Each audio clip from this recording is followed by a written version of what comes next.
From the 1011 Now streaming studio, this is 1011's Morning Pulse. Sponsored by Murray Roofing. Good morning. This is Craig Allison with your Morning Pulse for Friday, November 22nd. It's here. We made it to the end of the week. Our first story goes through our crime tracker. 44-year-old Maurice Thomas of Lincoln was sentenced to up to 252 years in prison for sexually assaulting 3 young girls. In May of 2023, a Lincoln mother reported the assaults on her 3 daughters, all under the age of 10.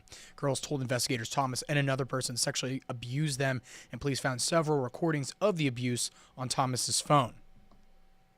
Your second story is new this morning. Taking a quick detour to central Nebraska, authorities have arrested a teenager after a wild scene last night in Hastings involving a skid loader. Police say the suspect was driving the construction vehicle around the city streets. Once officers contacted the teen, they say he began using it to ram police cruisers.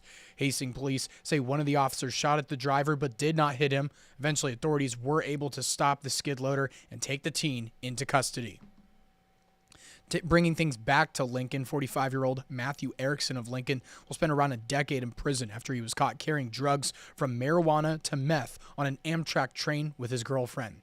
Last December, the Lincoln-Lancaster County Narcotics Task Force received info Erickson was carrying drugs from Denver, Colorado to Lincoln on Amtrak. Erickson was sentenced to 121 months in federal prison, followed by 5 years of supervised release. Fourth story, singer Pink is now canceling her performance at Pinnacle Bank Arena in Lincoln. It's according to Ticketmaster, and she originally postponed her performance last month due to what she described as reasons beyond her control. Shows in Sioux Falls, Milwaukee, and Des Moines were also postponed. Wrapping things up, your fifth story. Before Husker football this Saturday, tonight, it's basketball teams' turns to take their opponents on the floor at Creighton. The women look to rebound from the loss of forward Natalie Potts and will take the floor at 4 in the afternoon.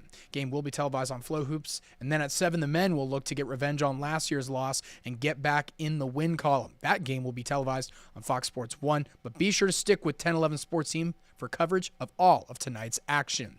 That is your Morning Pulse, and we'll wrap things up with a look at your 7-day forecast.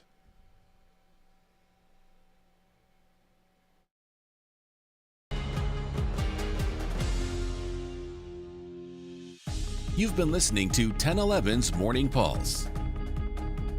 Watch, listen, stream on the 1011 Now app, on YouTube, or wherever you get your podcasts. Sponsored by Murray Roofing.